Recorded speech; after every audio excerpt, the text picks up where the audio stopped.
प्यारे विद्यार्थियों, सभी का रसायन विज्ञान की इस क्लास में स्वागत है। गैसीय अवस्था स्टार्ट कर दिया गया था और उसमें सभी गैस नियम करने के बाद डाल्टन नियम, डिफ्यूजन इफ्यूजन यानी कि विसरण निसरण और उससे संबंधित ग्राहम का नियम हम देख रहे थे। उसके सभी फॉर्मूले हमने आपको बता दिए थे, लेकिन उस पर कोई सवाल नहीं कराया था। तो ग्राम के नियम से ही जुड़ी हुई बातें यहाँ हम स्टार्टिंग में रख रहे हैं। आपको थोड़ा सा याद भी दिला दूं कि क्या था। देखिए बच्चों, इसके लिए अलग अलग सूत्र हुआ करते थे। एक सूत्र तो आपका यह था कि यदि आपको तुलना करनी हो और ताप और दाब की स्थिति समान हो तो यहां पर जो सूत्र है वह क्या हो जाता था, √m2/m1, जबकि ताप और दाब समान हो। इसी प्रकार हमने एक सूत्र यह भी लिखा था, जबकि दाब भिन्न भिन्न हो, यदि आपका प्रेशर अलग अलग हो, P भिन्न होने पर हमने यह स्थिति लिखी थी। ऑब्वियस सी बात है, ताप यहां समान ही रहा होगा। फिर इसी प्रकार से यदि ताप भिन्न हो तो ऐसी स्थिति में यह टेम्परेचर अंदर रहता है। सारे सूत्र जो है वो केटीजी के थ्रू डिराइव किए जाते हैं। यहां T भिन्न था, तो ऐसे कुछ फॉर्मूले हमने देखे थे। यह आपका विसरण और निसरण से संबंधित ग्राहम नियम के फॉर्मूले थे। These all are the formulas of Graham's law। आपको ध्यान होगा, इन भिन्न सूत्रों की बात हमने की थी। डेरिवेशन तो नहीं किया, लेकिन हाँ, सारे फॉर्मूले हमने डिस्कस किए थे। डेरिवेशन रिक्वायर्ड नहीं था। अब इस पर संबंधित सवाल हम देखने वाले हैं, जो आपके लिए महत्वपूर्ण साबित होंगे। निश्चित तौर पर सवाल आपको आने चाहिए, बहुत उपयोगी टॉपिक है ये। तो देखिए बच्चों, सिंपल सरल सवाल से शुरू कर रहा हूं, ध्यान से देखें। प्रश्न कुछ यूं है कि गैस X के निःसरण की दर, गैस X के, X तो निःसरित होगी पूरी है, गैस X के निःसरण की दर हाइड्रोजन की तुलना में H2 ना, H2 की तुलना में 1/√2 गुना है। ये आंकड़ा आपको दिया हुआ है कि भाई गैस X के निःसरण की दर H2 की तुलना में 1/√2 टाइम्स हो, 1/√2 टाइम्स हो तो संभव गैस है। कौन सी गैस यहां पॉसिबल है? हल्का सा घुमाया हुआ है, ज्यादा कुछ नहीं, आसान सा प्रश्न है। कौन सी गैस संभव है? क्या यह CH4 हो सकती है, या फिर यह हीलियम हो सकती है, या फिर यह O2 हो सकती है, या फिर यह SO2 हो सकती है? इनमें से हमको पहचानना है बच्चों कि कौन सी गैस के बारे में यहां बात की जा रही है। कैसे कीजिएगा? निश्चित तौर पर यहां ताप और दाब की समान परिस्थितियां हैं। ताप और दाब की समान परिस्थितियों के अंदर बात की जा रही होगी। टेम्परेचर और प्रेशर की सेम कंडीशन यानी सिमिलर कंडीशन के अंदर बात की जा रही होगी। सो बच्चों, बहुत सरल है। क्या मैं ऐसा लिख सकता हूं कि Rx/R hydrogen is actually equal to m of hydrogen upon m of x। m यहां अणुभार हुआ करता है। निश्चित तौर पर हम ऐसा लिख सकते हैं, कि R of x upon R of hydrogen is actually m of hydrogen upon m of x, है ना। निश्चित तौर पर हम ऐसा लिख सकते हैं। तो यहां पर यदि इसे आगे बढ़ाया जाए तो हम बिल्कुल ऐसा कह पाएंगे कि ये मान आपका 1/√2 है। यहां ये 2 होता है और m ऑफ x मुझे ज्ञात करना है। नहीं, 2 कहां से आ गया? तो बेटा हाइड्रोजन का अणुभार 2 ग्राम पर मोल है, जानते ही हम। अब इसको सॉल्व कैसे करेंगे? दोनों और स्क्वायर कर दीजिए, कोई दिक्कत नहीं है। ये 1/2 हो जाएगा, इधर 2/mx हो जाएगा। So this mx is coming out to be 4। अब आपको मालूम है कि इनमें से कौन सी गैस का अणुभार 4 होता है। तो देखो बेटो, CH4 के लिए m आपका 16 होता है, O2 के लिए 32 होता है, CH4 के लिए SO2 के लिए 64 होता है, और आपकी एक गैस कौन सी है? हीलियम है ना, हीलियम के लिए ये 4 होता है। तो नो डाउट आपका आंसर भी 4 ही होना चाहिए, ठीक है ना। यहां पर जो आंसर है वो आपका क्या होगा, 4 यानी हीलियम, यानी कि आंसर आपका हीलियम आएगा, क्योंकि यहां जो अणुभार आ रहा है वह भी 4 आ रहा है। ऐसे आपको पहचानना था। थोड़ा सा इनडायरेक्ट प्रश्न आपको लग सकता है, लेकिन ये बहुत ही बेसिक प्रश्नों में से। इससे सरल आप यकीन मानो, इससे सिंपल एक ही चीज हो सकती है, इससे सरल भाई एक ही बात हो सकती है कि आपको केवल अणुभार पूछ लेते कि एक्स गैस का अणुभार बताइए। इससे आसान यही प्रश्न बन सकता है, वह भी बनता है, ऐसी बात नहीं है, लेकिन उसको हमने थोड़ा सा आगे बढ़ा दिया कि भाई आपको अणुभार से गैस भी पहचानने के लिए कहा गया है कि भाई गैस को भी थोड़ा सा आइडेंटिफाई कर लीजिए। तो उम्मीद है यहां तक आप बात समझे होंगे कि मैं क्या कहना चाह रहा हूं और कैसे इस प्रश्न को हमने हल किया है। आसान प्रश्न था, मैं फिर बता देता हूं कि हमसे कहा गया था कि कोई गैस X है हमारे पास और उसके निःसरण की दर हाइड्रोजन के कंपेयर में 1/√2 टाइम्स है, तो बताइए कि वह कौन सी गैस संभव हो सकती है। T और P की स्थितियां यहां समान कही गई है। सो बहुत सरल था। X के निःसरण की दर हाइड्रोजन, X के निःसरण की दर हाइड्रोजन की तुलना में, X के निःसरण की दर हाइड्रोजन की तुलना में 1/√2 टाइम्स थी, 1/√2 टाइम्स थी। सो यहां से हम मोलर मास आसानी से पता कर सकते हैं। We can easily find out the molar mass, और मोलर मास से बहुत आसानी से हमको गैस की पहचान हो जाएगी, ठीक है। यही आंसर यदि 64 आता तो उत्तर SO2 हो जाता, 32 आता तो O2 हो जाता, ठीक है। अगले प्रश्न की तरफ बढ़ते हैं, इसी से संबंधित सवाल है। नेक्स्ट क्वेश्चन देखिए, प्रश्न ये है,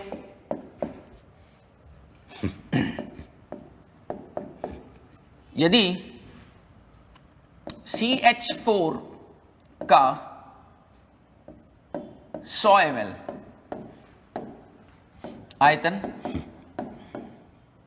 10 मिनट, 100 ml 10 मिनट में बहुत स्लो हो जाएगा, 10 सेकंड ले लेते हैं, 10 सेकंड में निःसरित होता है,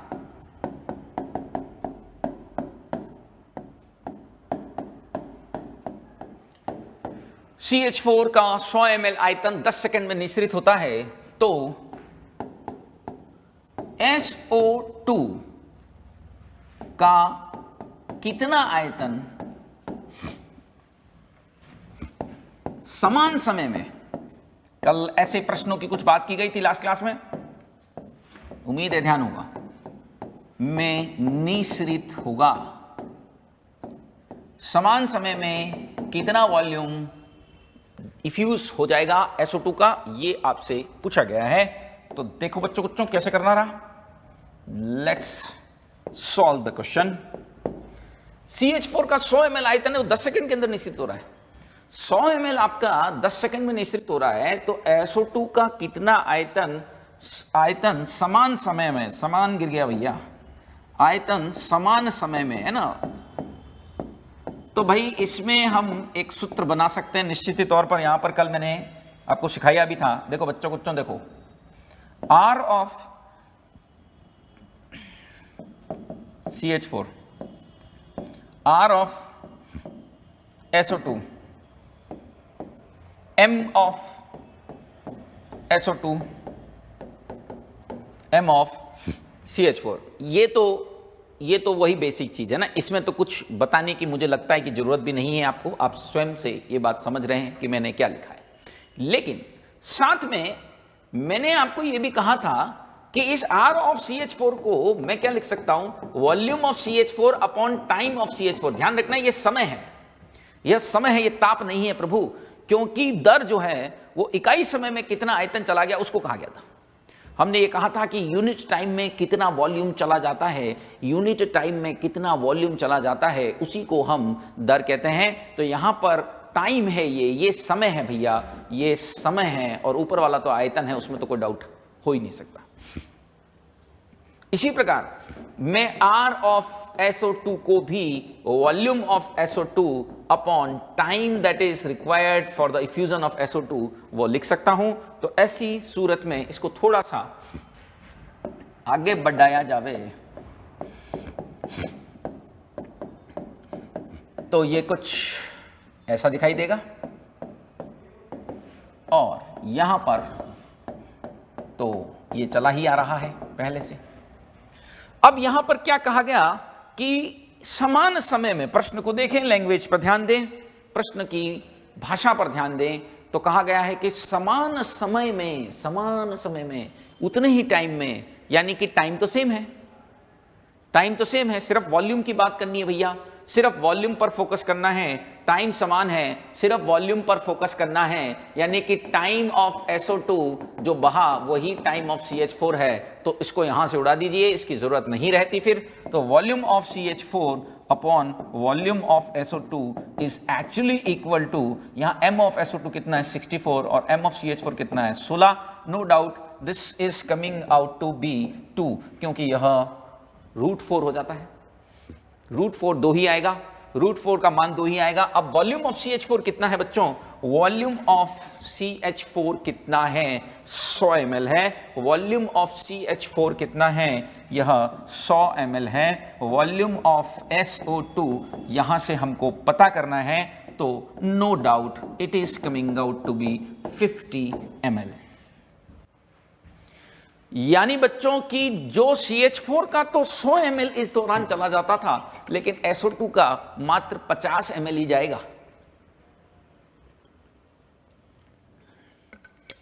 जहां CH4 का 100 ml चला जाता था, वहां SO2 का मात्र 50 ml ही जाएगा, क्योंकि उसकी स्पीड स्लो होगी, क्योंकि उसका भार ज्यादा है, वह भारी गैस है, कंपैरेटिवली डेंसिटी हाई है, क्योंकि मोलर मास हाई है, उसका घनत्व ज्यादा है, घनत्व ज्यादा होगा तो वो आसानी से नहीं बहेगी, आसानी से नहीं बहेगी तो उसका कम आयतन जाएगा उतने ही टाइम में। प्रश्न समझो, कल या इससे पिछली क्लास में जो हमने इस तरह के सूत्र बताए थे आपको, उम्मीद है आपको याद होंगे। ऐसे कुछ सूत्रों के बारे में हम बात कर चुके हैं आपसे ऑलरेडी। अब एक और प्रश्न, अच्छा इंटरेस्टिंग क्वेश्चन समझिएगा, अच्छा प्रश्न है, ध्यान दें। हमने कहा कि भैया ये हमारे पास 1 मीटर की एक ट्यूब है कांच की, इसके एक हिस्से से तो हमने अमोनिया को एंटर कराया, दूसरे हिस्से से हमने HCl को एंटर करवाया। अब बच्चों ये अमोनिया और HCl जब मिलते हैं ना आपस में, तो ये बहुत आसानी से क्रिया करते हैं और अमोनियम क्लोराइड बनाते हैं, इससे श्वेत धूम्र उत्पन्न होते हैं। धूम्र समझते हो, फ्यूम्स। लैब में यदि कोई बच्चा लैब में गया हुआ है तो उसको ध्यान आएगा, अमोनियम आयन का टेस्ट होता था बच्चों, ये शून्य समूह, कुछ याद आता होगा, 0 ग्रुप का टेस्ट है ये। HCl से भीगी हुई छड़ लेकर जाते थे, जहां जहां अमोनिया गैस रिलीज हो रही होती वहां, तो इससे व्हाइट फ्यूम बनते थे। याद कीजिएगा, थोड़ा ध्यान आ जाएगा। तो यहां श्वेत धूम्र बनते हैं, धूम्र फ्यूम्स बनते हैं। हमसे पूछा गया है कि HCl एंड से, HCl एंड मतलब सिरे से, सीरा, कितनी दूरी पर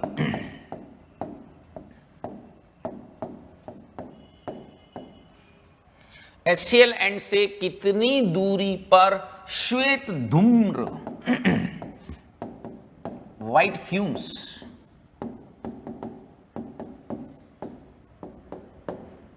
प्राप्त होंगे।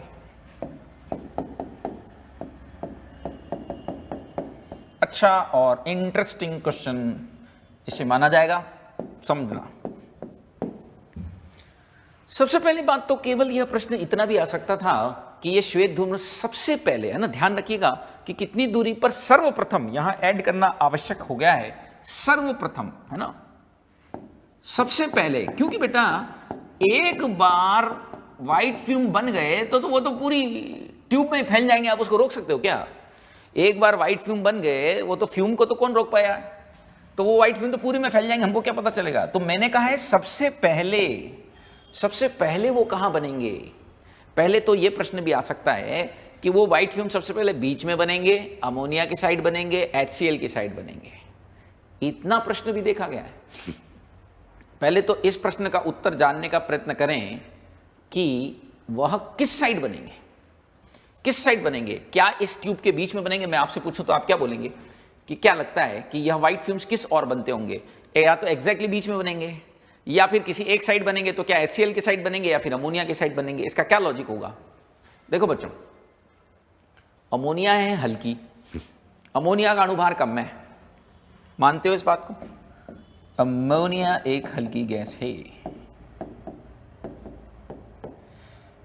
उसकी डेंसिटी जो है वह कम है, उसकी वेलोसिटी जो है वह ज्यादा है, इसकी वेलोसिटी ज्यादा है, यानी कि दूरी, तय दूरी अमोनिया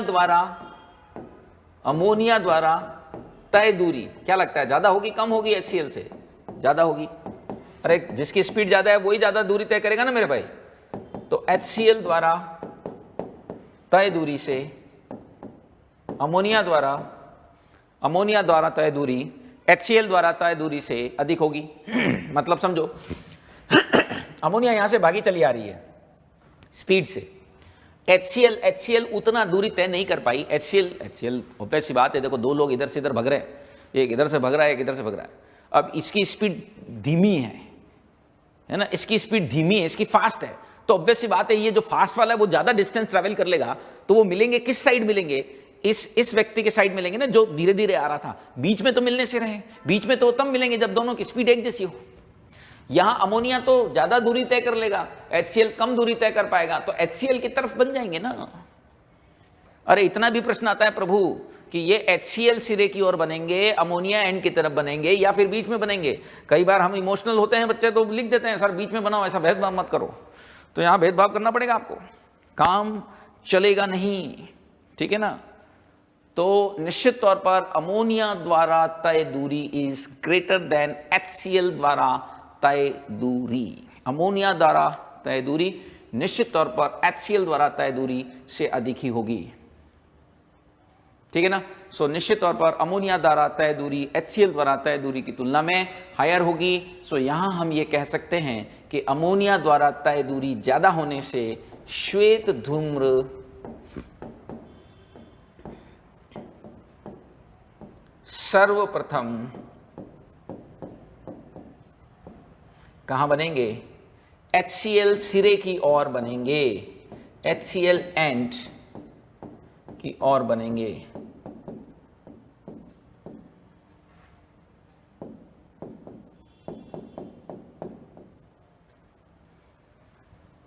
नहीं, यह HCl एंड की ओर बनेंगे। They are formed at HCl end, HCl end की ओर वह प्राप्त होंगे। निश्चित तौर पर वह HCl सिरे की ओर बनेंगे। ठीक, ये यहां तक एक प्रश्न का जवाब तो आपको मिल गया कि भाई किस ओर बनेंगे। इस प्रश्न का तो जवाब मिल गया कि किस साइड बनेंगे, अमोनिया के साइड बनेंगे कि HCl के साइड बनेंगे, इतना तो जवाब आपको मिल चुका है। अब हमको यह जानना है कि HCl साइड बनेंगे तो कितना दूर बनेंगे, इसको थोड़ा सा आपको समझना पड़ेगा। देखिएगा,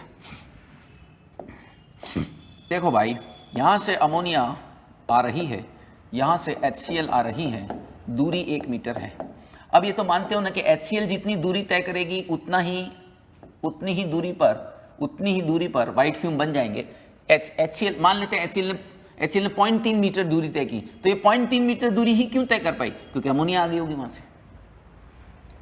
तो HCl द्वारा तय दूरी ही आपका आंसर है कि नहीं? हमसे पूछा क्या प्रश्न में, ध्यान से सुनो। हमसे ये पूछा है कि HCl एंड से कितनी दूरी पर सबसे पहले व्हाइट फ्यूम बनेंगे, HCl एंड से कितनी डिस्टेंस पर व्हाइट फ्यूम बनेंगे। तो HCl ने जितनी डिस्टेंस ट्रैवल की होगी उतनी ही दूरी पर तो बनेंगे, यानी HCl द्वारा तय दूरी ही आपका उत्तर है। तो मैं मान लेता हूं, माना HCl द्वारा तय दूरी, let's the distance travel by HCl कितनी है? x मीटर है। तो अमोनिया द्वारा तय दूरी क्या होगी? कॉमन सेंस,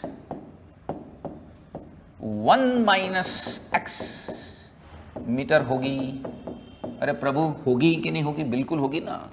यदि HCl ने x मीटर की दूरी तय की और कुल लंबाई यदि 1 मीटर हो तो फिर अमोनिया द्वारा तय दूरी कितनी होगी? 1 - x होगी। अब मैं यहां कुछ फॉर्मूले बनाने जा रहा हूं, ध्यान से देखिएगा। देखो, distance travel by a particular gas, यानी दूरी, ये डिस्टेंस है, ध्यान रखना घनत्व नहीं है, वह प्रोपोर्शनल होगी उसकी दर के, इसमें भी कोई शक आपको हो नहीं सकता कि ये दर के प्रोपोर्शनल होगी, है कि नहीं।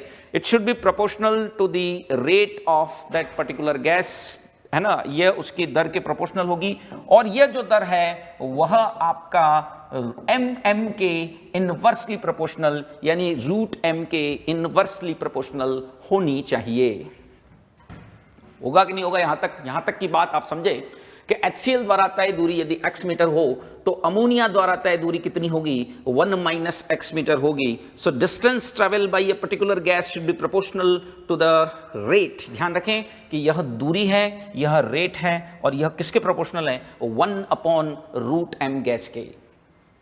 ठीक है, उम्मीद है बात आप समझे कि हमने यहाँ क्या कहना चाहा है कि जो तय दूरी है वह उसके दर के समानुपाती होगी और वह अणुभार के व्युत्क्रमानुपाती होगी, वो हम हमेशा से जानते हैं। तो भाई मेरे, क्या मैं ऐसा नहीं लिख सकता कि distance travel by HCl upon distance travel by ammonia is equals to क्या हो जाएगा, rate of HCl upon rate of ammonia is equals to क्या हो जाएगा, √m of ammonia upon m of HCl। क्या हम यहां तक लिख सकते हैं कि नहीं? ध्यान रखिएगा ये डिस्टेंस है, डी इमोशनल नहीं होना है भैया, डेंसिटी नहीं है, डेंसिटी नहीं है, डेंसिटी नहीं है, बिल्कुल भी डेंसिटी नहीं है। It is not density, density density, ये है डिस्टेंस। इसने जो दूरी तय की है उसको मैंने डी से बताया है, जो दूरी तय की है उसे मैंने यहां डी से बताया है, जो दूरी तय की है उसे मैंने यहां डी से बताया है।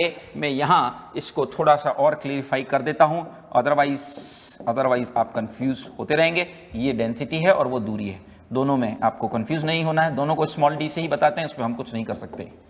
ठीक है, हम ये कर सकते हैं जो हमने कर दिया कि इसका फुल फॉर्म लिख दिया। ठीक, चलो आगे बढ़ते हैं।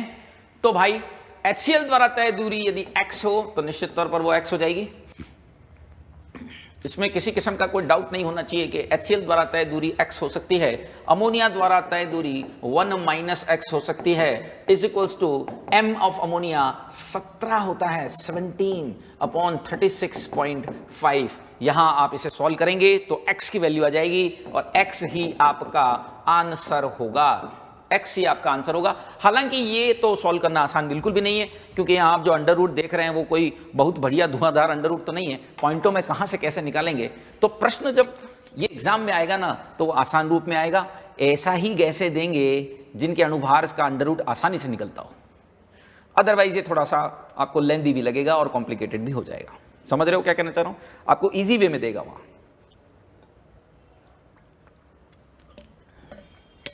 फिलहाल तो यह केवल एक एग्जाम्पल था, सिर्फ एक उदाहरण के रूप में मैंने समझाना चाहा है। जो x आएगा ना, जो x की वैल्यू आएगी ना वही आपका उत्तर होगा, जो x की वैल्यू आएगी वही आपका आंसर होना चाहिए, जो x का मान आएगा वही आपका आंसर होगा। उम्मीद है कि आप बात को समझ रहे हैं कि x is the answer here. देख लीजिए पूरे प्रश्न को फिर से क्विक रिवाइज कराता हूं। भाई हमने कहा कि एक साइड से अमोनिया आ रही है, दूसरी साइड से HCl आ रही है। हमसे पूछा गया कि बताइए कितनी दूरी पर अमोनिया से, नहीं HCl से कितनी दूरी पर श्वेत धूम्र यानी व्हाइट फ्यूम्स प्राप्त होंगे। बहुत आसान है इसे करना, बिल्कुल सरल सी चीज है, ये बहुत ही आसान सी चीज है। इसमें हमने क्या किया, हमने सबसे पहले तो ये जाना कि अमोनिया ज़्यादा तेज़ी से भगी चली आएगी HCl के कंपेयर में, तो वह ज़्यादा डिस्टेंस ट्रैवल करेगी और आपका वाइट फ्यूम जो है ना वह HCl की ओर बनेगा। Point to be noted my Lord, ये HCl की ओर बनेगा। ठीक है, यानी HCl ने जितनी दूरी तय की वही आपका उत्तर हो जाएगा। आगे तो सिर्फ गुणे भाग करने हैं, कोई बहुत धुआंधार कार्यक्रम नहीं किया हमने, आसान सी चीज़ है, सिंपल कैलकुलेशन है, आपके सामने है स्क्रीन, देख लीजिए। इसमें कोई तकलीफ हो तो बताइएगा। उम्मीद है कि आप समझ रहे हैं मैं क्या कहना चाह रहा हूं। क्या किया हमने, दूरी जो तय की उसको x मान लिया है, ठीक है ना, उसको हमने x मान लिया है। चीज़ें आपके सामने हैं, आप आसानी से इसको देख सकते हैं। अब एक प्रश्न मैं थोड़ा सा घनत्व से संबंधित कराना चाहता हूं। यह विसरण निसरण वाले प्रोग्राम से इतने ही प्रश्न करेंगे। एक प्रश्न थोड़ा सा अलग करवा रहा हूं। देखिए, हमसे पूछा गया सत्य कथन है, कौन सा कथन सत्य है? Which one is the true statement? पहला,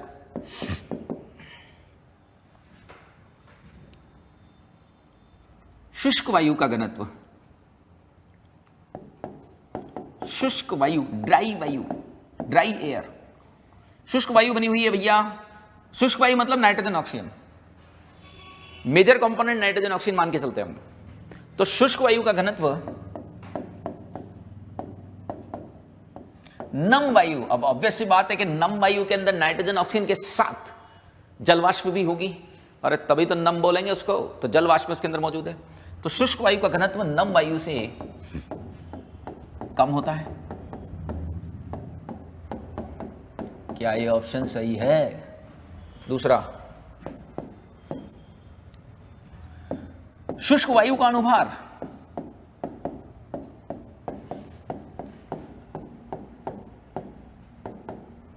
बराबर नम वायु का अनुभार। क्या अनुभार बराबर होगा? क्या वायु का भी अनुभार होता है? बिल्कुल सरेआम। मिश्रण का भी अनुभार होता है मेरे भाई, वायु मिश्रण है। तीनवा, शुष्क वायु का घनत्व नम वायु से अधिक होता है।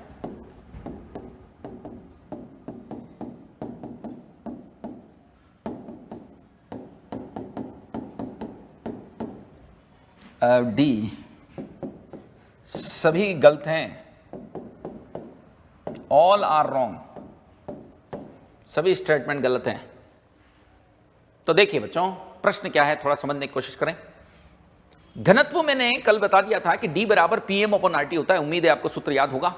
घनत्व बराबर D बराबर PM/RT होता है।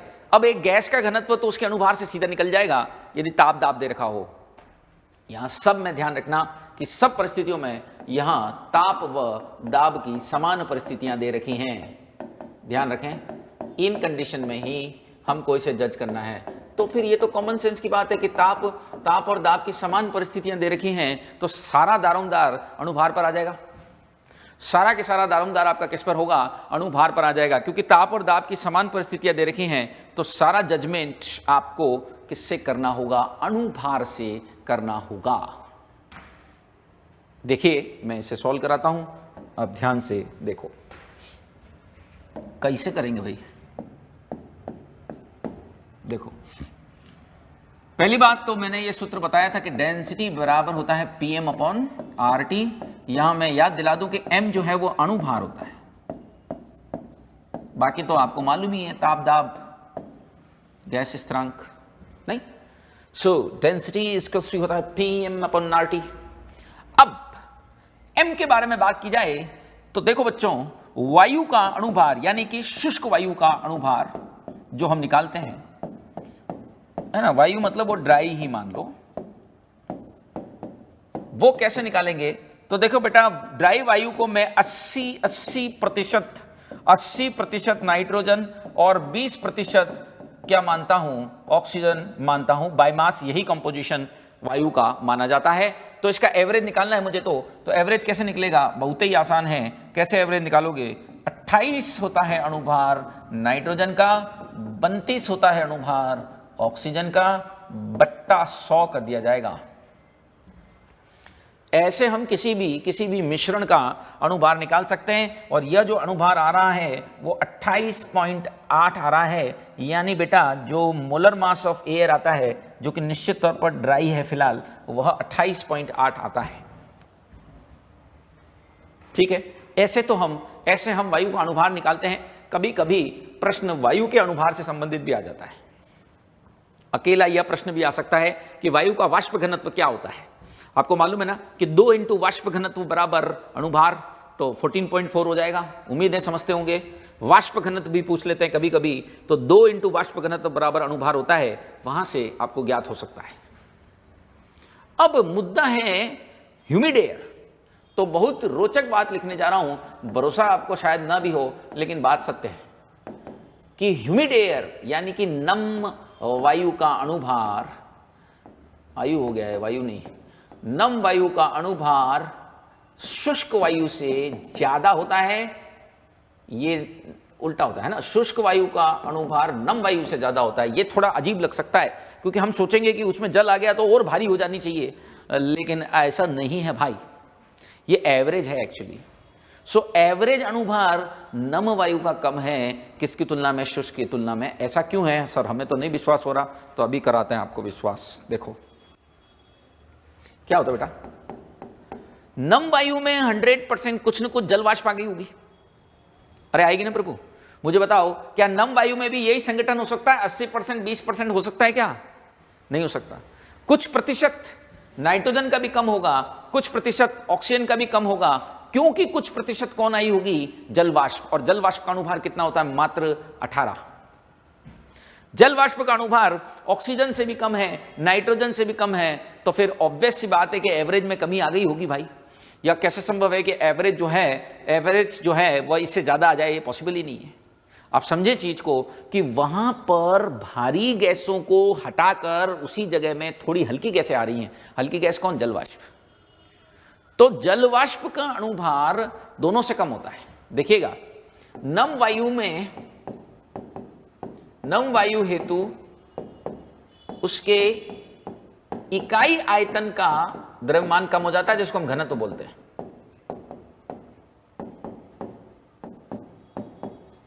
क्यों कम हो जाता है? क्योंकि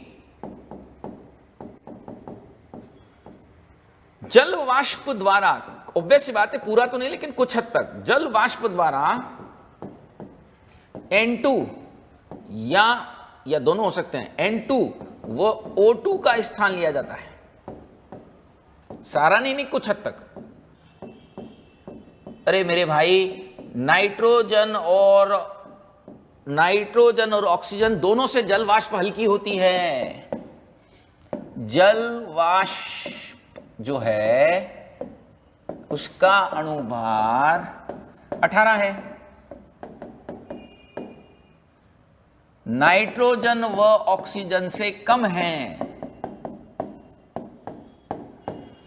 तो इसका अणुभार जो एवरेज हम निकालते हैं ना नम वायु का, वह अणुभार कम आएगा किससे? शुष्क वाले से। देखो मैं एग्जांपल बता देता हूं, एक एग्जांपल बता देता हूं, आप खुद से समझ लेना। एग्जांपल के तौर पर इसमें 70% यदि नाइट्रोजन रह गई, मान लेते हैं, हम कर लो भरोसा कि 70% नाइट्रोजन हो गई, 10% बहुत ज्यादा हो जाएगी, 70% नाइट्रोजन 75 कर देते हैं इसको, 75% नाइट्रोजन हो गई, 15% उसके अंदर ऑक्सीजन हो गई, और 10% उसमें क्या आ गई? जल वाष्प आ गई। तो इसका अणुभार निकालो। इसका अणुभार कैसे निकालोगे? तो 75 × 28। अरे 10% ही हो, ये कोई जरूरी नहीं है, ये तो एक उदाहरण है, मान लेते हैं ऐसा हो, कुछ भी हो सकता है, मान लेते हैं ऐसा हो, ठीक है ना। सो 32 इंटू क्या, 15 इंटू 32 प्लस 10 इंटू 18/100। यह जो अणुभार आ रहा है वह 100%, आप कैलकुलेट करके रख लेना, आप कैलकुलेट कर लेना। यह जो m आ रहा है आपके सामने, वह निश्चित तौर पे 28.8 से कम आ रहा होगा। अब क्योंकि अणुभार कम आ रहा है, तो निश्चित तौर पर घनत्व भी कम आता होगा। सो मैं ये कहना चाह रहा हूं कि जब थोड़ा सा नम वायु आ जाती है, यानी थोड़ी सी जल वाष्प आ जाती है, नम वायु नहीं, थोड़ी सी जल वाष्प जब आ जाती है, तो निश्चित तौर पर वह हल्की कहलाएगी। तो इसमें से क्या पहला वाला सही है? शुष्क वायु का घनत्व नम वायु से कम होता है, गलत बात है। अणुभार बराबर होता है, यह भी गलत है। The only correct statement is शुष्क वायु का घनत्व नम से अधिक होता है, क्योंकि उसका अणुभार अधिक होता है, क्योंकि उसका मोलर मास ज्यादा होता है। देखिए और समझिए कि मैं क्या कहना चाह रहा हूं। क्योंकि उसका मोलर मास ज्यादा होता है, क्योंकि उसका मोलर मास अधिक होता है, मोलर मास अधिक होने की वजह से घनत्व भी अधिक हो जाता है। थोड़ा अजीब लग सकता है ये स्टेटमेंट, लेकिन करेक्ट है। आपके सामने उदाहरण से मैंने बता दिया कि एवरेज निकालोगे तो वो कम ही आएगा, और इसका प्रैक्टिकली कारण भी समझा रहा हूं, क्योंकि नाइट्रोजन और ऑक्सीजन को हटाकर बीच बीच में कौन आएगी? जल वाष्प आएगी। अब जल वाष्प आएगी तो वो हल्की है, हल्की चीज लाओगे भारी को हटा करके साइड में करके तो एवरेज तो घट ही जाएगा, उसका एवरेज तो घटेगा ही घटेगा। ठीक है, तो ये बात और आप थोड़ा सा ध्यान रखें। अब हम स्टार्ट कर रहे हैं गैसों का अणुगति सिद्धांत। यह आपके फिजिक्स में एक चैप्टर होता है, उम्मीद है हो गया होगा, नहीं होगा तो आगे आ जाएगा, इसलिए हम कोई बहुत डिटेल तो इसकी बात बिल्कुल नहीं करेंगे। हम सिंपल बातें इसमें करेंगे, हम इसमें बिल्कुल सिंपल चीजें बताएंगे। काइनेटिक थ्योरी ऑफ गैसेस सुने हैं? उम्मीद है आप सुने होंगे, काइनेटिक थ्योरी ऑफ गैसेस, जिसको हम बोलते हैं KTG। ये आपका बकायदा एक चैप्टर के रूप में दिखाई देता है भौतिकी के अंदर। यहां भी एक छोटा सा हिस्सा है, यहां कोई चैप्टर तो नहीं है, यहां एक बहुत छोटा सा पार्ट है, थोड़ा हम इसके बारे में जानते हैं। देखिएगा, उम्मीद है आपने इसके बारे में सुना और जाना होगा। नाम से ही पता चलता है काइनेटिक थ्योरी है, अणुगति, गति होगी इसका मतलब। मूल एक सिंगल लाइन में KTG के बारे में पूछे तो क्या कहोगे? कि भैया इसका कहना था कि जो गैसें हैं वह छोटे छोटे अणुओं से यानी कणों से बनी होती है, और ये जो कण हैं वो गति करते रहते हैं, and that is the reason why we call it as गति सिद्धांत। अणु गति सिद्धांत कहने के पीछे लॉजिक ये है कि इसके गैसेस जो हैं वह छोटे छोटे कणों से बनी होती है, और ये जो कण होते हैं वह लगातार गति करते रहते हैं। तो यही कारण है कि हमने इसे कहा अणु गति सिद्धांत, काइनेटिक थ्योरी ऑफ गैसेस। ठीक, कुछ पोस्टुलेट हैं, कुछ बिंदु हैं, वहां जाने से पहले एक बात डिस्कस करना चाहूंगा। KTG को माइक्रोस्कोपिक मॉडल कहा जाता है, सूक्ष्मदर्शीय एक अवधारणा माना जाता है, कॉन्सेप्ट माना जाता है। उसके पीछे लॉजिक क्या है वो मैं बताना चाह रहा हूं। मैक्रोस्कोपिक और माइक्रोस्कोपिक, अब तक जो भी हमने गैसीय अवस्था के नाम पर पढ़ा है उसके अंदर हम पूरे गैस की बात कर रहे थे, किसी एक अणु की बात हमने लगभग नहीं की। हम कह रहे थे गैस का दाब, उसके आयतन के, हम कह रहे थे गैस का ताप, हम कह रहे थे गैस के मोल, हम कह रहे थे गैस का विसरण, हम कह रहे थे गैस का घनत्व। पूरे गैस की बात हो रही थी, अणुओं की बात नहीं की। तो ये जो अभी तक पढ़ा गया सब मैक्रोस्कोपिक है, मैक्रोस्कोपिक। अब तक जो पढ़ा गया वो सारा मैक्रोस्कोपिक है। अब जो हम पढ़ रहे हैं वह मैक्रोस्कोपिक नहीं, माइक्रोस्कोपिक है, क्योंकि इसमें अणुओं का वेग, अणुओं की गतिज ऊर्जा, अणुओं की टक्कर, ऐसी बातें की जाती। पूरे गैस के साथ साथ गैस के अणुओं के बारे में भी बात होती है, और अणु तो ऑब्वियस सी बात है बहुत छोटे छोटे होते हैं ना, माइक्रोस्कोपिक। तो इसीलिए इसे माइक्रोस्कोपिक मॉडल कहते हैं। यहां से भी प्रश्न बन जाता है कभी कभी कि KTG है या KTG के बारे में सत्य है, इट्स अ माइक्रोस्कोपिक मॉडल, क्या ये सूक्ष्मदर्शीय सिद्धांत या कॉन्सेप्ट माना जाएगा? तो यस, पहली लाइन में यही बता रहा हूं। देखिए, KTG एक माइक्रोस्कोपिक, बोले तो सूक्ष्मदर्शीय, ऑब्वियसली बात है, हिंदी में तो यही कहते हैं, सूक्ष्मदर्शीय यानी माइक्रोस्कोपिक मॉडल है, प्रतिरूप, माइक्रोस्कोपिक मॉडल, सूक्ष्मदर्शीय प्रतिरूप। धुआंधार हिंदी चल रही है। क्यों है यह माइक्रोस्कोपिक मॉडल? क्योंकि इसमें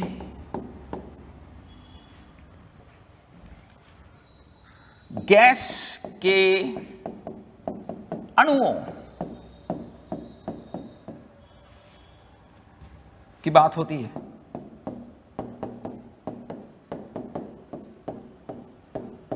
It means it deals with very small gaseous molecules.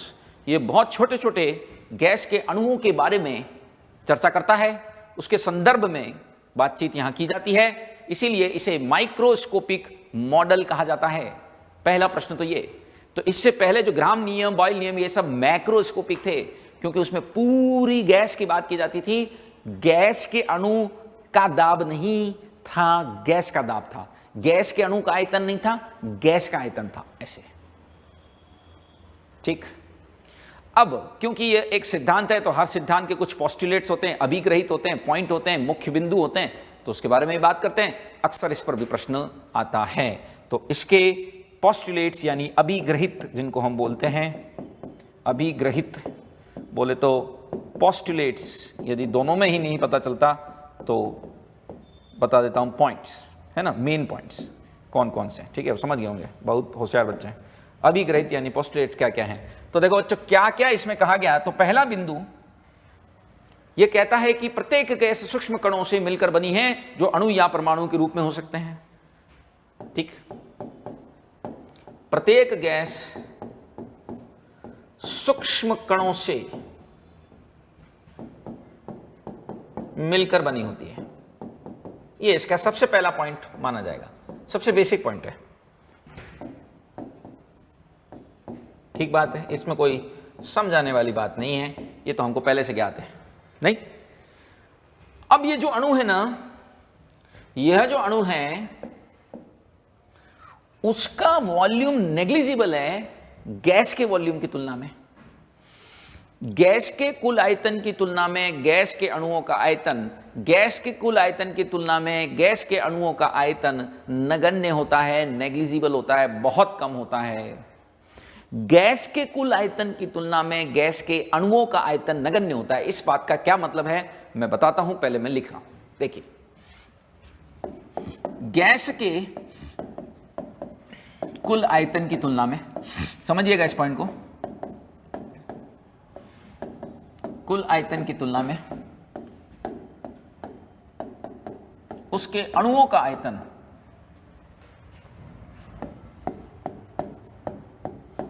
नगण्य होता है, नेग्लिजिबल।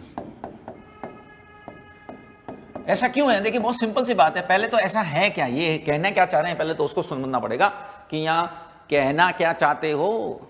तो देखिए क्या होता है कि गैस के अणुओं के बीच में दूरी बहुत ज्यादा होती है, डिस्टेंस बहुत ज्यादा होती है, हमको मालूम है। यह पदार्थ की वह अवस्था है जिसमें अंतराण्विक दूरी मैक्सिमम होती है, हमको इसको भली भांति इस बात से हम परिचित होंगे।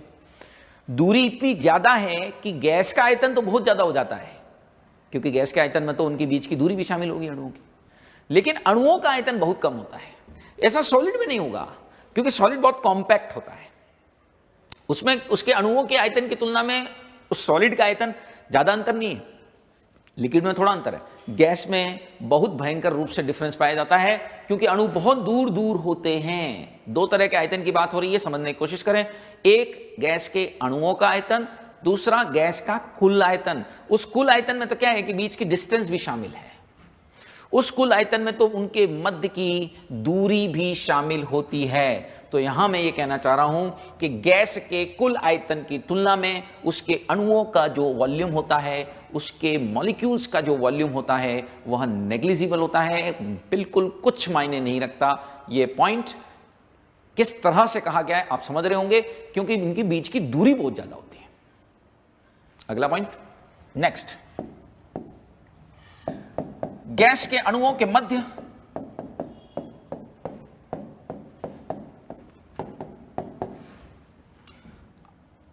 किसी प्रकार के, या यूं कहिए कि नगण्य मात्र, है ना,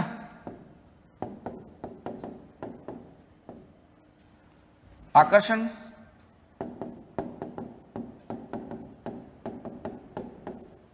या प्रतिकर्षण बल नहीं होते, नेट फोर्स नहीं मौजूद होता उनके बीच में।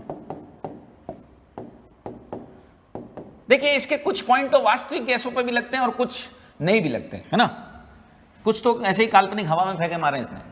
तो किसी प्रकार के आकर्षण या प्रतिकर्षण बल नहीं होते। आपको मालूम है वास्तविक गैसों में संभव नहीं है, उनके बीच में 100% फोर्स होते हैं।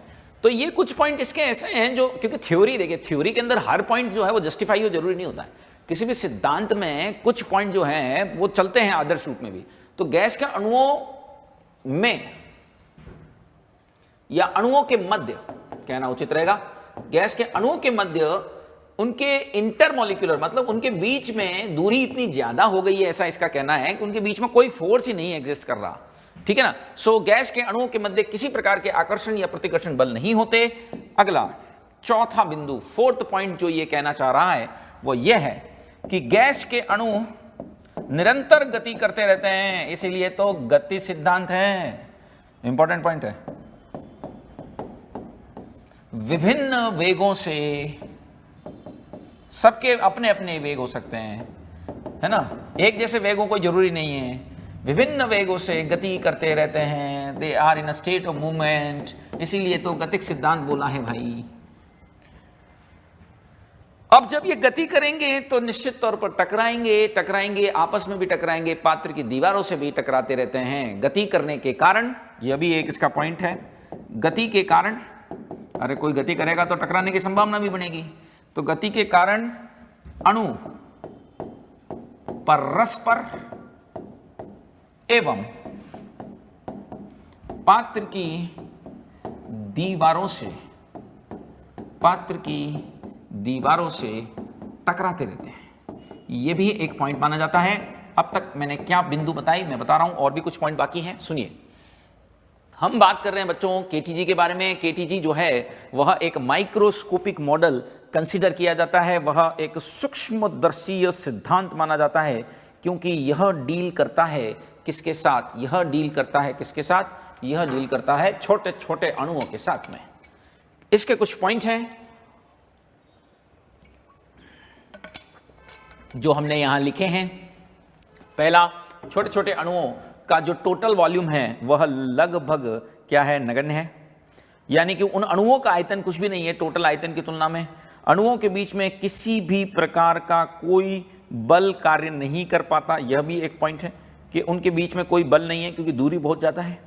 साथ में इनमें कहा गया कि भैया ये लगातार गति करते रहते हैं। अब क्योंकि ये लगातार गति करते हैं तो फिर आपस में टकराएंगे भी सही, और जब ये आपस में टकराएंगे तो ऑब्वियस सी बात है कि यहाँ पर दाब उत्पन्न होता है, इनके पात्र की दीवारों से टकराने के कारण दाब होता है। यह मैंने फर्स्ट डे ही आपको बता दिया था। इनके वेग निश्चित ही तौर पर भिन्न भिन्न होते हैं, वेग समान नहीं होते, विभिन्न अणुओं के वेग भी विभिन्न विभिन्न हुआ करते हैं, विभिन्न अणुओं के वेग भी अलग अलग हुआ करते हैं, ठीक है ना। यह एक समान कतई नहीं होते, भिन्न भिन्न हुआ करते हैं, ऐसा यहाँ कहने की कोशिश की गई है। फिर हमने यहाँ बात की कि पात्र की दीवारों से ये निश्चित तौर पर लगातार टकराते हैं, इसमें कोई डाउट नहीं है। और एक और पॉइंट यहाँ हम आगे बात करते हैं। देखिए अगला बिंदु इसी के बारे में। देखिए नेक्स्ट पॉइंट ये कहता है कि क्योंकि ये गति कर रहे हैं, इनका वेग है, तो निश्चित तौर पर इनकी गतिज ऊर्जा भी होगी, है ना, गतिज ऊर्जा भी होगी, 100% होगी, काइनेटिक एनर्जी होगी, है ना। जब भी कोई चीज मूव करती है तो उसकी काइनेटिक एनर्जी होती है। तो देखिए गैसीय अणुओं की निश्चित तौर पे गतिज ऊर्जा भी भिन्न भिन्न होगी, एक जैसी तो नहीं होगी। गतिज ऊर्जा अलग अलग होती है, भिन्न भिन्न होती है, भिन्न भिन्न होती है। ये सबसे इंपॉर्टेंट पॉइंट है जो मैं लिखने जा रहा हूं यहां पर, कि भैया गैसीय अणुओं की गतिज ऊर्जा भिन्न भिन्न होती है,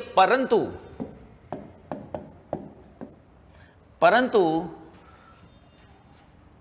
गैस की, परंतु उनकी औसत गतिज ऊर्जा, ये बहुत इंपॉर्टेंट पॉइंट है, कोर पॉइंट, सबसे इंपॉर्टेंट पॉइंट माना जा सकता है। औसत गतिज ऊर्जा, एवरेज काइनेटिक एनर्जी, केवल ऊर्जा केवल परम ताप का फलन होती है। परम ताप का फलन, फलन क्या होता है, फलन मतलब फंक्शन, यानी इसका मतलब साधारण भाषा में केवल परम ताप पर निर्भर। सरल भाषा में बात करूं, अरे परम ताप क्या होता है, केल्विन टेम्परेचर होता है मेरे भाई, तो केवल परम ताप पर निर्भर। इस पॉइंट को अभी हम डिटेल में समझा देंगे, इस पॉइंट का मतलब अभी हम डिटेल में समझते हैं। मैं यहां ये कहना चाह रहा हूं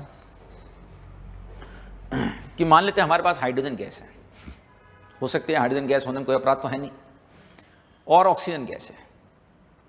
यदि उनकी औसत गतिज ऊर्जा की मैं बात करूं, एवरेज काइनेटिक एनर्जी की मैं बात करूं, तो वो ताप समान होने पर समान होगी। मतलब हाइड्रोजन की गतिज ऊर्जा इज इक्वल्स टू ऑक्सीजन की गतिज ऊर्जा एवरेज, एवरेज बात कर रहा हूं, औसत, यदि ताप क्या हो, समान हो, ऐसा इस सिद्धांत का कहना है। It is the saying of this particular principle और लॉ और थ्योरी, ठीक है ना। इसको हम और अभी विस्तृत रूप से पढ़ रहे हैं। इसका गणितीय रूप देखते हैं पहले। देखिए इसका गणितीय रूप इस थ्योरी का क्या है, डेरिवेशन में नहीं जा रहे हैं, सीधे ध्यान बता रहे हैं आपको। इसका जो गणितीय रूप है वो PV = 1/3 mNu² होता है। अब यहां कौन क्या है वो तो मैं बताऊंगा ही। देखो यहां पर बच्चों जो आपका m है वह एक अणु का द्रव्यमान है, जो आपका n है वह अणुओं की संख्या, ध्यान रखना यहां मोल नहीं बल्कि अणुओं की संख्या को हमने यहां इससे बताया है। और u जो है वह वैसे तो अणुओं का वेग है, आगे आप पढ़ेंगे कि अणुओं के वेग बहुत तरह के होते हैं, तो उसमें से वर्ग माध्य मूल वेग है। यदि आपने अभी तक ये नहीं पढ़ा है तो कोई बात नहीं, तसल्ली रखें, आ जाएगा, अभी इसी केमिस्ट्री में आएगा, चिंता मत करो। फिजिक्स में पढ़ लिया तो बहुत खुशी की बात है, नहीं पढ़ा है तो तसल्ली रखें, अभी मैं बता दूंगा। वर्ग माध्य मूल वेग क्या होता है वो हम चर्चा कर लेंगे। फिलहाल ये इसका मैथमेटिकल फॉर्म होता है। P और V से आप बहुत अच्छे से परिचित हो, कोई नई चीज नहीं। इसको थोड़ा सा आगे बढ़ा सकते हैं कि हम, बिल्कुल देखो इसको मैं ऐसे भी लिख सकता हूं ना, mu²। अब यहां m क्या हो जाएगा मेरे भाई, m हो जाएगा m × n, यानी कि गैस के अणुओं का कुल द्रव्यमान, जितने भी अणु हैं।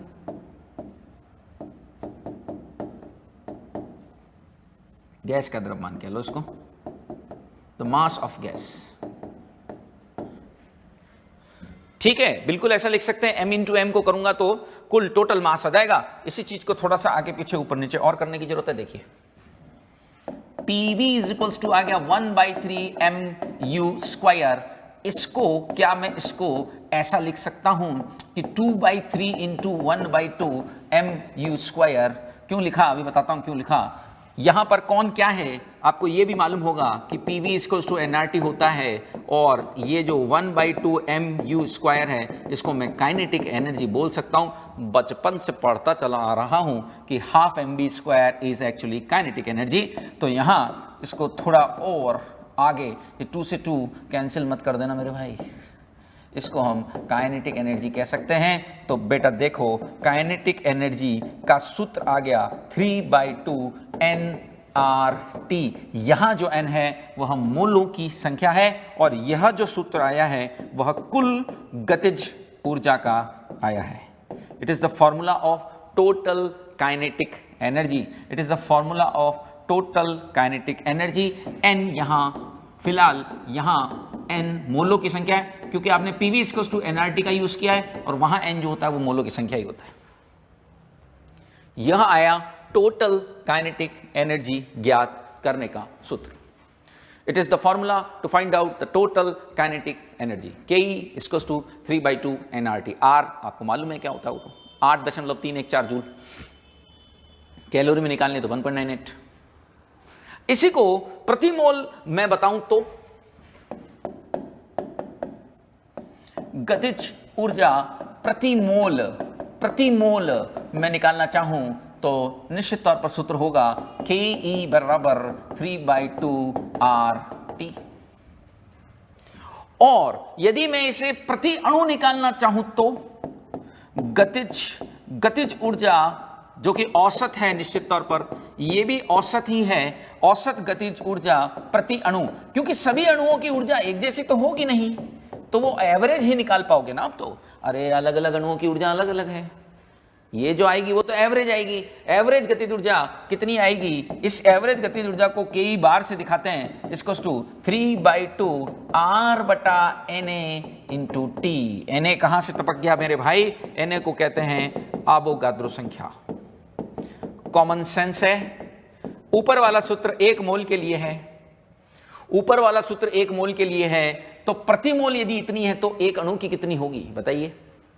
प्रति मोल यदि इतनी है तो एक अणु के निकालने के लिए Na से ही तो डिवाइड करेंगे ना मेरे भाई, Na से ही तो डिवाइड करेंगे। अब ये R अपॉन Na एक नया स्थिरांक आ जाता है, इसको स्मॉल k से बताते हैं वोल्ट्समैन गुणांक। बहुत पॉपुलर है, बहुत ज्यादा उपयोग भौतिकी में आपको करना ही है इसका,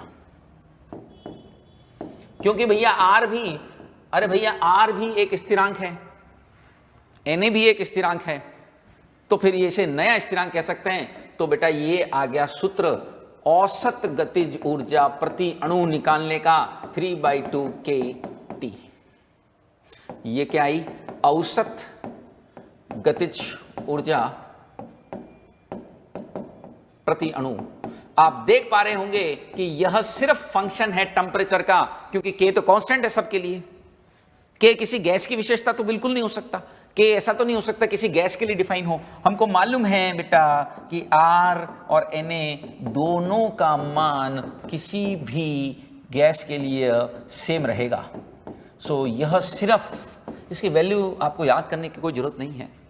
there is no need to go for the value. आपको वैल्यू याद करने की आवश्यकता नहीं है कहीं भी, बहुत सिंपल सी बात है, आपको वैल्यू याद करने की जरूरत नहीं है। ये तो सिंपल सी चीज़ है कि ऐसा हम कर सकते हैं कि R बटा इसको Na में बोल सकता हूं, यानी 8.314 बटा Na से डिवाइड में इसको कर सकता हूं। तो बहुत ध्यान से समझिएगा, तीन सूत्र हैं। यह टोटल, यह गतिज ऊर्जा, औसत गतिज ऊर्जा प्रति मोल, यह औसत गतिज ऊर्जा प्रति अणु है। बहुत महत्वपूर्ण बात है, बहुत आसानी से मेरे ख्याल से आप बात समझ गए होंगे हम क्या कहना चाह रहे हैं। इनका यूज भी करेंगे, लेकिन उससे पहले एक स्टेटमेंट वाला क्वेश्चन करना बहुत बहुत जरूरी हो गया है। देखिए क्या कहना चाह रहा हूं। सत्य कथन है पहला, ताप समान होने पर, समझिएगा एक एक स्टेटमेंट जो है बहुत धुआंधार है। ताप समान होने पर H2 व O2 की कुल टोटल गतिज ऊर्जा सदैव समान होगी। क्या यह स्टेटमेंट करेक्ट है? Is it okay? क्या आपको लगता है कि इसे सही माना जाना चाहिए? दूसरा, ताप समान होने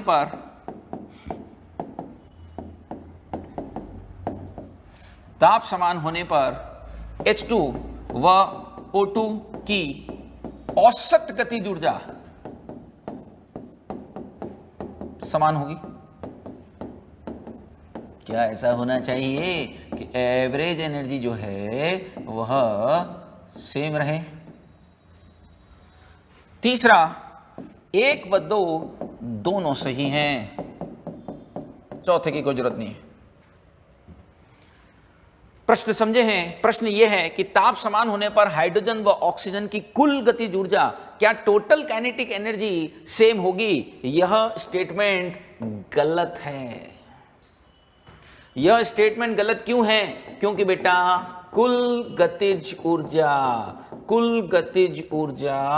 मोल व ताप N व T पर निर्भर है, खाली T पर निर्भर नहीं है। तो ये जरूरी नहीं है कि मोल समान हो, ऐसा कहीं नहीं लिखा है। इसमें लिखा है सदैव। हाँ, ये कहता मोल समान है तो एक अलग बात होती, लेकिन यहां ऐसा कुछ भी नहीं लिखा है। ये सदैव समान वाली बात तो नहीं समझ में आती। कुल गतिज ऊर्जा N व T पर निर्भर करती है। N समान हो ये कोई जरूरी तो नहीं है, यहां कोई हवाला नहीं दिया गया इनके बारे में, तो हम उसको अपनी मनमर्जी से समान तो नहीं मान सकते। इसीलिए यह फर्स्ट स्टेटमेंट करेक्ट नहीं है। ठीक है ना? यह समझ गए होंगे। यह सूत्र अभी मैंने बताया था, वह आपका 3/2 nRT होता है। लेकिन हाँ, यदि मैं से कहे कि औसत गतिज ऊर्जा, तो वह बात करेक्ट हो जाएगी, क्योंकि औसत गतिज ऊर्जा सिर्फ ताप का फंक्शन होती है, बाकी चीजें सब उसमें कांस्टेंट आती हैं। चाहे औसत गतिज ऊर्जा प्रति मोल के दो या प्रति अणु के दो। आमतौर पर यदि औसत गतिज ऊर्जा बोल रहा है ना, तो वो प्रति अणु ही आपसे पूछ रहा है, मान के चलो। आमतौर पर मेंशन नहीं है ना, तो वो प्रति अणु ही निकालनी है, यानी 3/2 kT 3/2 kT। सो स्पष्ट है कि औसत गतिज ऊर्जा केवल T पर निर्भर है, यह N पर निर्भर नहीं है। कोई फर्क नहीं पड़ रहा कौन सी गैस है, कितनी गैस है, इससे कोई लेना देना नहीं है, सिर्फ और सिर्फ वह ताप पर निर्भर करती है। और यह स्टेटमेंट कहता है कि ताप समान होने पर, क्या ताप समान होने पर हाइड्रोजन व ऑक्सीजन की औसत गतिज ऊर्जा समान होगी, तो यह बिल्कुल सही ऑप्शन है। लेकिन यदि मैं ये कहूं कि ताप समान होने पर हाइड्रोजन और ऑक्सीजन की कुल गतिज ऊर्जा समान होती है, यह गलत बात हो जाएगी। इट्स अ इनकरेक्ट ऑप्शन, यह गलत ऑप्शन माना जाएगा। बात आप समझे? दोनों स्टेटमेंट की इंपॉर्टेंस को समझिएगा, अक्सर बच्चे इसमें कंफ्यूजन में रहते हैं। 3 सूत्र हैं मेरे भाई, 3 सूत्र हैं। Ke equals to 3/2 nRT total, Ke equals to 3/2 RT प्रति मोल औसत, Ke इक्वल्स टू 3/2 KT प्रति अणु औसत, और कुछ ना लिखा हो सिर्फ औसत, तो प्रति अणु कंसीडर करके निकाल दीजिएगा। इस पर न्यूमेरिकल भी निश्चित तौर पर बना करते हैं, न्यूमेरिकल भी बनते हैं, उनकी भी बात की जाएगी। लेकिन फिलहाल मैं इसी को आपको रिवाइज करा दे रहा हूं। जो भी कुछ हमने आज बात की, काफी कुछ समझने की चीजें हैं। इसलिए देखिए, पहला ग्राम नियम क्या कहता था, इसके बारे में चर्चा ऑलरेडी की जा चुकी थी। कल हमने इसकी बात की थी कि ग्राम नियम जो है वह गैसों के विसरण या कि निःसरण से संबंधित होता है। यह आपके विसरण या निःसरण से संबंधित होता है। ये बात हमने आपको पहले ही बता दी थी कि यह गैसों के विसरण और निःसरण से संबंधित होता है। उसके विभिन्न विभिन्न सूत्र थे, कल भी हमने चर्चा कर ली थी। आज कुछ हद तक हमने इसका उपयोग करना सीखा। पहला प्रश्न बहुत ही आसान था, आपको केवल अणुभार पता करना है और अणुभार से गैस को आराम से आप पहचान पाएंगे, ऐसी हमें आपसे पूरी उम्मीद है। अणुभार 4 आया। अब इन चारों गैसेस में जो ऑप्शंस में से हैं, उनमें से तो 4 सिर्फ हीलियम के लिए है। एक समान भार वाला ऑप्शन आपको नहीं दिया जाएगा, देंगे तो फिर दोनों आपका करेक्ट होंगे, ठीक है ना। CH4 का 100 ml, ये कल फॉर्मेट क्लियर किया था मैंने कि CH4 का 100 ml यदि 10 सेकंड में निःसृत होता है तो SO2 का कितना आयतन समान समय में निःसृत होगा। इसके लिए हमने वॉल्यूम बाई टाइम कर दिया और समान समय दे रखा है, यानी टाइम को सेम करने से फॉर्मूले में सिर्फ वॉल्यूम रह गया है, सिर्फ आयतन यहां पर शेष रह गया है। सो आसानी से इसको निकाल लिया गया। ये अच्छा समझने वाला सवाल था कि भैया अमोनिया इधर से आ रही है, HCl इधर से आ रही है, दोनों रिएक्ट करेंगे तो क्या होगा। देखिए, ये वाइट फ्यूम्स इसलिए बनते हैं क्योंकि अमोनिया और HCl मिल करके अमोनियम क्लोराइड बनाती है। इसके ही वाइट फ्यूम्स होते हैं, इस अमोनियम क्लोराइड के ही वाइट फ्यूम्स होते हैं। क्या ये बीच में बनेंगे? नहीं। यदि दोनों की दर बराबर होती, यदि दोनों का अणुभार बराबर होता तो ये बीच में बन सकते थे। फिलहाल इनका बीच में बनना संभव नहीं है। तो ये किस साइड बनेंगे? अरे बीच में नहीं बनेंगे तो या तो इस साइड या तो इस साइड, ये इधर की तरफ बनेंगे। अमोनिया तेजी से आ रही है ना, अमोनिया की स्पीड ज्यादा है ना, अमोनिया फास्ट है ना, इसलिए अमोनिया ज्यादा गति तय कर जाएगी किसकी तरफ? HCl की तरफ।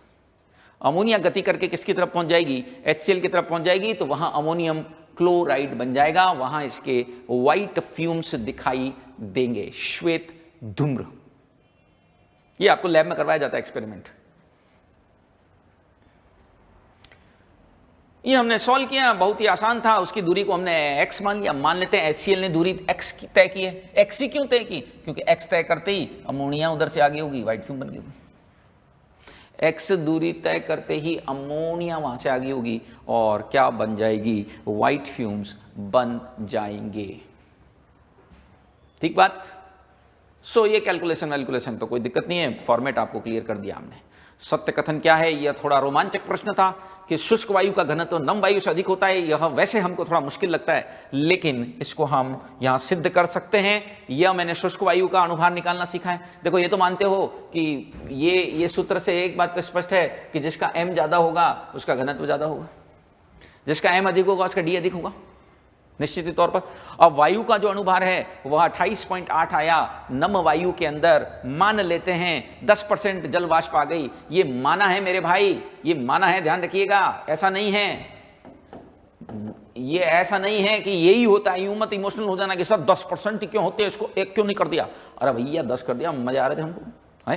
तो ये एक एग्जाम्पल है इससे आप निकाल के देखिएगा 28.8 से ये निश्चित तौर पर कम आएगी। और क्योंकि अणुभार कम आ रहा है तो फिर डेंसिटी भी उसके कम होती ही होगी, कोई डाउट नहीं है। अणुगति सिद्धांत केटी जी भौतिकी का वैसे चैप्टर है, बहुत आसान सी बात है, कुछ कही इसने गैसों की प्रॉपर्टी को समझाने के लिए, कुछ बातें ये कहता रहा। बहुत आसान से पॉइंट थे कि गैस के अणुओं से मिलकर बनी है, माइक्रोस्कोपिक मॉडल है। माइक्रोस्कोपिक मॉडल होने का मतलब होता है कि भैया ये अणुओं तक अपनी अप्रोच रखता है, अणु तक की वो बात करे तो माइक्रोस्कोपिक मॉडल वो कहलाए। ठीक, यहां कुछ इसके मैथमेटिकल फॉर्म हैं जो हमने डायरेक्टली यूज किए, बहुत आसान है, कोई दिक्कत नहीं हो सकती। 3/2 बहुत इंपॉर्टेंट फॉर्मूला आता है, 3/2 nRT वाला, 3/2 RT वाला, 3/2 KT वाला। मैंने क्लियरली बताया है कि किसको कब यूज करना है। कुल निकालनी है 3/2 nRT, प्रति मोल औसत निकालनी है 3/2 RT, प्रति अणु औसत निकालनी है जो वास्तव में औसत कहलाती है वो 3/2 KT। दोनों एवरेज ही हैं, प्रति मोल भी प्रति अणु भी, ठीक है ना। वो 3/2 RT से, ये 3/2 KT से। देख रहे हैं जहां एवरेज शब्द आ गया वह केवल ताप का फंक्शन होगा। इस आधार पर हमने कुछ स्टेटमेंट, कुछ कहा दो ही थे, 2 स्टेटमेंट दे दिए, उनमें से आपको क्लियरली डिफरेंस समझ में आ गया होगा, ऐसी मुझे आपसे पूरी उम्मीद है। ठीक है बच्चों, थोड़ा समझने का चैप्टर है, थोड़ी सी मेहनत मांगता है, पर उम्मीद है आप समझ रहे होंगे। साथ ही साथ इसको लिख कर तैयार कर लीजिएगा, ठीक है। फिलहाल आज के लिए इतना ही। Thank you for watching, bye.